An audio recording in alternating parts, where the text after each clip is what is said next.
तुम्हारी झोपड़ी सुरक्षित रहेगी तो लोग पनाह लेने आएंगे।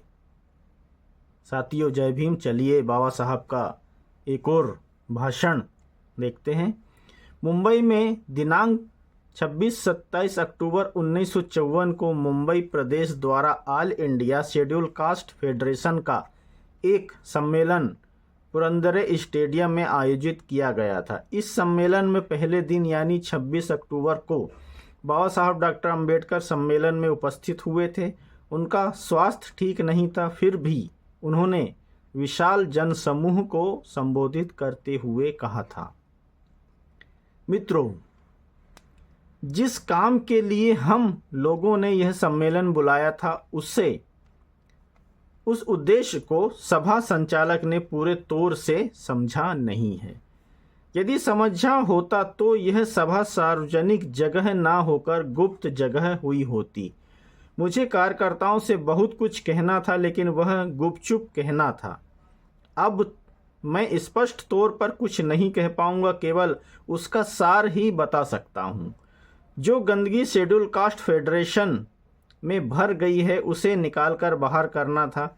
म्यूनिसिपैलिटी की गटर में जैसी गंदगी होती उसी तरह शेड्यूल कास्ट फेडरेशन में भी गंदगी पैदा हो गई है। वह गंदगी गुपचुप निकालनी चाहिए थी। शेड्यूल कास्ट फेडरेशन की राजनीति सन 1919 से शुरू हुई है। उसके पहले से अस्पृश्य आंदोलन शुरू है। यह संगठन आज का नहीं है, वह कांग्रेस जैसा ही और उससे भी अधिक पुराना है। कांग्रेस की शुरुआत गांधी से हुई, ऐसा कहने में कोई हर्ज नहीं है। वह 1919 का साल था। दुर्भाग्य है कि उसी साल में हमें कांग्रेस का विरोध करना पड़ा। उस समय कांग्रेस का विरोध करना ही हमारा काम था। उन्हीं लोगों के द्वारा हमारे अधिकारों की अवहेलना की जाती है। शेड्यूल कास्ट फेडरेशन उस वक्त से टिका हुआ है। शेड्यूल कास्ट फेडरेशन मजबूत पत्थरों से बना हुआ किला है। वही कांग्रेस पैसों के भरोसे खड़ी हुई पार्टी है। लोकमान्य तिलक के फंड और गुजराती भाइयों के दान की थैलियों की मदद से उनका किला खड़ा है, लेकिन शेड्यूल कास्ट फेडरेशन का किला अस्पृश्य लोगों की भावनाओं पर खड़ा है। यह किला टूटे नहीं, यही मेरी इच्छा है। मैंने पिछले 10 सालों से शेड्यूल कास्ट फेडरेशन की ओर ध्यान नहीं दिया है। इन 10 सालों की गैर हाजिरी में शेड्यूल कास्ट फेडरेशन में अधिक मतभेद हो गए हैं। इससे पूर्व ऐसा कभी नहीं हुआ था। प्रत्येक व्यक्ति ने गुटबाजी शुरू कर दी है। हर किसी ने अपने नाम से गुट बना लिया है। एक दूसरे का वर्चस्व मानने को कोई तैयार नहीं है। आज भी हमारे लोग राजनीति में दक्ष नहीं हुए हैं। राजनीति क्या होती है इसकी उन्हें पूरी तरह से जानकारी नहीं है। हमारे बीच आपस में मतभेद रहते हैं। वे मतभेद जल्द समाप्त नहीं होते हैं। उन मतभेदों के वृक्ष पेट में बढ़ते रहते हैं। वे मतभेद उनकी औलाद में भी बढ़ने लगते हैं। इसी तरह मतभेद बढ़ते जाते हैं। यह गुणधर्म हमारे लोगों में सबसे अधिक है। कांग्रेस जैसे दल में भी मतभेद है, उसी के साथ उनमें कुछ सद्गुण भी है। ऐसा अनुभव के आधार पर कहना पड़ेगा। कांग्रेस में एक गुण महत्वपूर्ण है और वह यह है कि बहुमत से जो निर्णय होता है उसे वे मान लेते हैं। फिर उन्हीं बातों का विरोधी भी झूठा समर्थन करने लगते हैं। यह राजनीति में अति आवश्यक है। मेरे कहे अनुसार कार्य करना होगा, तभी मैं संगठन में रहूंगा। ऐसी प्रवृत्ति गलत है। हम जो कहें सो ठीक, बाकी सब बेकार, ऐसी बात नहीं होनी चाहिए। संगठन में बड़ा कौन है, डॉक्टर अंबेडकर से निचली पंक्ति में कौन आता है, इत्यादि मतभेद काफ़ी मात्रा में बढ़े हैं। दलित फेडरेशन के सम्मेलन नहीं होते हैं, चुनाव नहीं होते हैं, ऐसा मैं कार्यकर्ताओं से सुनता हूँ। यदि यह सच है तो फिर इस बात पर तुमने क्या विचार किया है? इन सारी बातों पर लगने वाला पैसा हमारे पास नहीं है, इसलिए सम्मेलन बुलाना, चुनाव कराना संभव नहीं है। यदि भोले ने पैसा दिया, यानी पूना के माननीय RR भोले जी, तब साल में ही क्या 6 महीने में हम सम्मेलन कर सकते हैं। उस तरह पैसे जमा करके पूना में भोले को सम्मेलन बुलाना चाहिए। कांग्रेस के पास पैसे हैं, हमारे पास पैसों की कमी है। कुछ लोग कहते हैं कि सरकार की आलोचना नहीं करनी चाहिए, सरकार से सहयोग करना चाहिए। अधिकार प्राप्त करना हमारा प्रथम कर्तव्य है, यही हमारा काम है। यदि हमें अधिकार नहीं मिलते हैं तब हम सरकार की आलोचना करेंगे ही। यदि सरकार की आलोचना नहीं करनी है तब दलित फेडरेशन की आवश्यकता ही क्या है, सरकार ही क्या। यदि भगवान भी हमारे अधिकारों के बीच आएंगे तो हम उनकी भी आलोचना करेंगे। जिन्हें यह बात पसंद नहीं है वे दलित फेडरेशन छोड़कर जा सकते हैं। क्या हमने सरकार से सहयोग नहीं किया है? क्या मैं 4 साल सरकार में नहीं था? हमने समय समय पर सरकार को सहयोग किया है। यदि सरकार हमारे लिए कुछ नहीं करेगी तो हम उसकी आलोचना करेंगे ही, हम चुप क्यों बैठे रहेंगे। लोग कहते हैं कि दलित फेडरेशन आक्रमण नहीं करती। चढ़ाई का मतलब क्या होता है?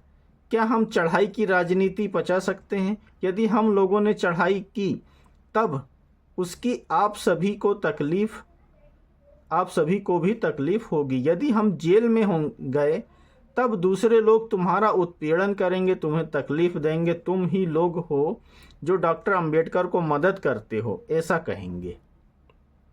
तुम्हें देख लेंगे कहकर तकलीफ देंगे। इससे अच्छा है तुम लोगों को परिश्रम करना चाहिए। परिश्रम करना अब मेरा धर्म बन गया है। मुझे अभी तक आराम नहीं मिला है और ना मैं आराम करता हूँ। दूसरी बात, तुम लोगों को अपना मन निर्मल बनाना चाहिए जिससे कि हमारे बीच के मतभेद दूर हो जाएं। दलित फेडरेशन में प्रमुख विवाद है कि डॉक्टर अंबेडकर के बाद कौन। इस बात का मुझे कोई अर्थ समझ में नहीं आता है। मेरे मरने के पहले ही इस तरह की बहस चल पड़ी है। मतलब यह है कि मुझे जल्दी मरना चाहिए या जिंदा रहना चाहिए, यह प्रश्न मेरे मन में उठने लगा है। अच्छा है, यह विवाद मिटना चाहिए।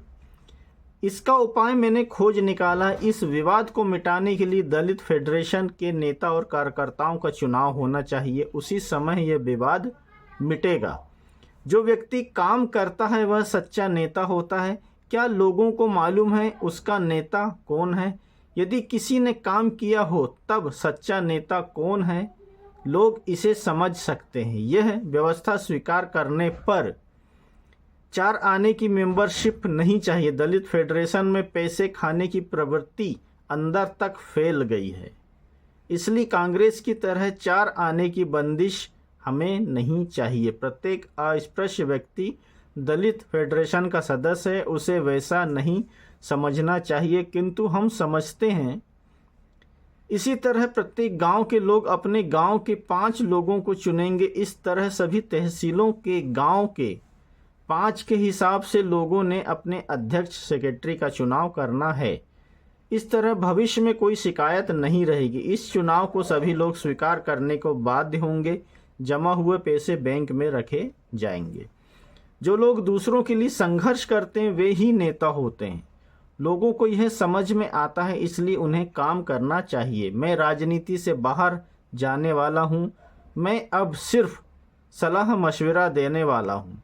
मैं सलाह देने के लिए हरदम तैयार रहूँगा। यद्यपि मैं शेड्यूल कास्ट फेडरेशन से बाहर भी चला गया, फिर भी फेडरेशन को जिंदा रहना चाहिए, मेरी यही इच्छा है। ऐसा नहीं सोचना चाहिए कि चुनाव की गतिविधियों से हमारा कोई महत्व नहीं है। ऐसा भी नहीं है कि हम चुनाव जीत जाएंगे। किदवई मेरा दोस्त था, वह कांग्रेस की जान था। उसके जाने से कांग्रेस निर्जीव जैसे हो गई है। उसी तरह जवाहरलाल नेहरू कांग्रेस के प्राण हैं। इसके बाद कांग्रेस में कुछ नहीं रहेगा। जनता तुम्हारे ही पीछे आएगी।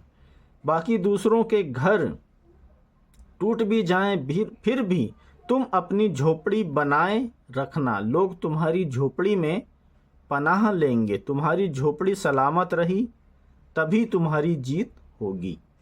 शेड्यूल कास्ट फेडरेशन का किला अस्पृश्य लोगों की भावना पर खड़ा किया गया है। किसी हालत में उसे टूटने नहीं देना चाहिए। हमारे समाज ने ब्राह्मणेतर दलों यानी गैर ब्राह्मणी दलों से सहयोग किया है। हम ज्योतिबा फुले के शिष्य हैं। हमने ब्राह्मणेतर समाज से सहयोग किया, लेकिन दुर्बुद्धि के कारण वे कांग्रेस से जा मिले। हमारे ध्येय प्राप्ति के लिए हमें दूसरे लोगों से संबंध बनाकर रखना होगा। किससे संबंध रखना चाहिए इसे मैं बाद में बताऊंगा। जो लोग हमारी उन्नति करने में मदद करेंगे वे ही हमारे मित्र होंगे। राजनीति में झगड़े होते हैं, उन्हें भूल जाने की आदत डालनी चाहिए। इन्हीं मनमुटाव का वृक्ष मन में बढ़ता रहता है। यह आदत अच्छी नहीं है। मेरा दिल निर्मल है। मेरे भी दूसरों से मतभेद रहते हैं, परंतु मैं उन्हें जल्दी भूल जाता हूँ। मनुष्य का मन फूल के समान स्वच्छ होना चाहिए। मारवाड़ी की मूंछ की तरह हमारा लक्ष्य होना चाहिए। अपना ध्येय प्राप्ति के लिए कभी कभी मूंछें नीचे ऊपर कर लेना, ऐसी मारवाड़ी लोगों की स्थिति होती है। उसी तरह लक्ष्य को प्राप्त करने के लिए हमें कार्य योजना बनानी चाहिए। इस बात को ध्यान में रखना चाहिए। इतना कहकर मैं विदा लेता हूँ।